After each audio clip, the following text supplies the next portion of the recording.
ಕಳಕಳಿ. ಎಲ್ಲವೂ ಕೂಡ ಅಂದುಕೊಂಡಂತೆ ಆಗಿದ್ದಿದ್ರೆ ಜಮೀರ್ ಅಹಮದ್ ಖಾನ್ ಕೂಡ ಇವತ್ತು ಒಂದು ಖಾತೆಯನ್ನು ಪಡ್ಕೊಂಡು ಸಂಪುಟದಲ್ಲಿ ಸಚಿವರಾಗಿರ್ತಾ ಇದ್ರು. ಆದರೆ ಒಂದೇ ಒಂದು ಆಡಿಯೋ ಬಾಂಬ್ ಅವರ ಸಚಿವ ಸ್ಥಾನದ ಆಕಾಂಕ್ಷೆಯನ್ನೇ ಮಣ್ಣುಪಾಲು ಮಾಡಿಬಿಟ್ಟಿದೆ. ಈಗ ಕಾಂಗ್ರೆಸ್ ಹೈಕಮಾಂಡ್ ಸಂಪುಟದಲ್ಲಿ ಸಚಿವ ಅಥವಾ ಮಾಜಿ ಸಚಿವ ಜಮೀರ್ ಅವರಿಗೆ ಅವಕಾಶವನ್ನ ಕೊಡದೇ ಇರೋದಕ್ಕೆ ಮುಸ್ಲಿಂ ಸಮುದಾಯ ಆಕ್ರೋಶವನ್ನು ವ್ಯಕ್ತಪಡಿಸಿದೆ. ಕಾಂಗ್ರೆಸ್ ಪಕ್ಷದ ವಿರುದ್ಧ ಕಾಫಿ ನಾಡಿನಲ್ಲಿ ಮುಸ್ಲಿಮರು ಪ್ರತಿಭಟನೆ ಮಾಡಿದ್ದಾರೆ. ಪ್ಲಕಾರ್ಡ್ ಹಿಡ್ಕೊಂಡು ಸಚಿವ ಸ್ಥಾನ ಕೊಡಬೇಕು ಜಮೀರ್ ಅಹಮದ್ ಖಾನ್ ಅವರಿಗೆ ಅಂತ ಹೇಳಿ ಅವರು ಆಗ್ರಹ ಮಾಡಿದ್ದಾರೆ. ರಾಜ್ಯದಲ್ಲಿ ಕಾಂಗ್ರೆಸ್ ಪಕ್ಷ ಅಧಿಕಾರಕ್ಕೆ ಬರೋಕೆ ಜಮೀರ್ ಅಹಮದ್ ಖಾನ್ ಅವರು ಕೂಡ ಕಾರಣ.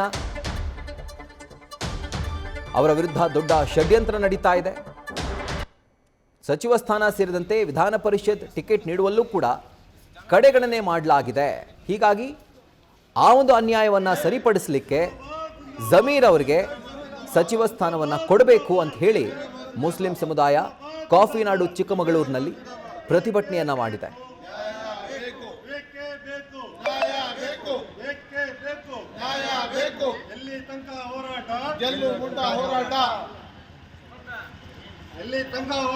ಸಿಗೋ ಮುಟ್ಟ ಹೋರಾಟ ಬೇಕೇ ಬೇಕು, ಬೇಕೇ ಬೇಕು, ಬೇಕು.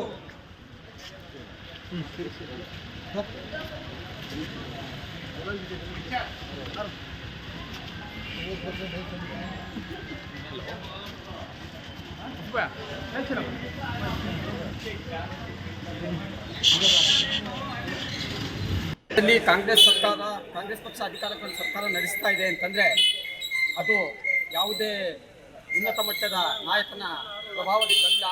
ಬದಲಾಗಿ ಜಮೀರ್ ಅಹಮದ್ ಖಾನ್ ಅವರು 2023ರ ಚುನಾವಣೆಗೆ ಮುಂಚೆ ತನ್ನ ವೈಯಕ್ತಿಕ ಸ್ವಇಚ್ಛಾಶಕ್ತಿಯಿಂದ ರಾಜ್ಯದ ಎಲ್ಲ ಕ್ಷೇತ್ರಗಳಿಗೂ ಭೇಟಿ ನೀಡಿ ಅಲ್ಪಸಂಖ್ಯಾತರ ಸಮಾವೇಶಗಳನ್ನು ಮಾಡಿ ಅವ್ರನ್ನೆಲ್ಲ ಸಂಘಟಿಸಿ ಯಾವುದೇ ಕಾರಣಕ್ಕೂ ಕಾಂಗ್ರೆಸ್ಸನ್ನು ಬಿಟ್ಟು ಬೇರೆ ಮತವನ್ನು ಚಲಾಯಿಸಬಹುದು ಅಂತಕ್ಕಂಥ ಜಾಗೃತಿ ಮೂಡಿಸಿದಂಥ ಪರಿಣಾಮವಾಗಿ 88% ವೋಟ್ಗಳು, ಅಲ್ಪಸಂಖ್ಯಾತರ ಮುಸಲ್ಮಾನರ 88% ವೋಟ್ಗಳು ಕಾಂಗ್ರೆಸ್ ಪಕ್ಷಕ್ಕೆ ಹೋಗಿವೆ.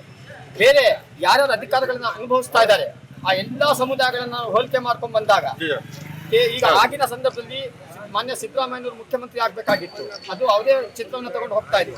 ಆದ್ರೂ ಕೂಡ 57% ಮಾತ್ರ ಕುರುಬ ಸಮಾಜದ ವೋಟ್ ಕಾಂಗ್ರೆಸ್ಗೆ ಬಂದರು.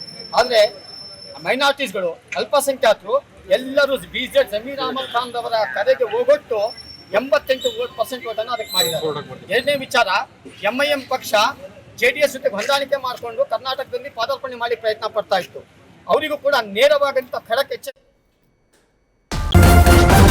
ನ್ಯೂಸ್ ಫಸ್ಟ್ ನಿರ್ಭೀತಿಯಿಂದ ನಿಮ್ಮ ಪರವಾಗಿ.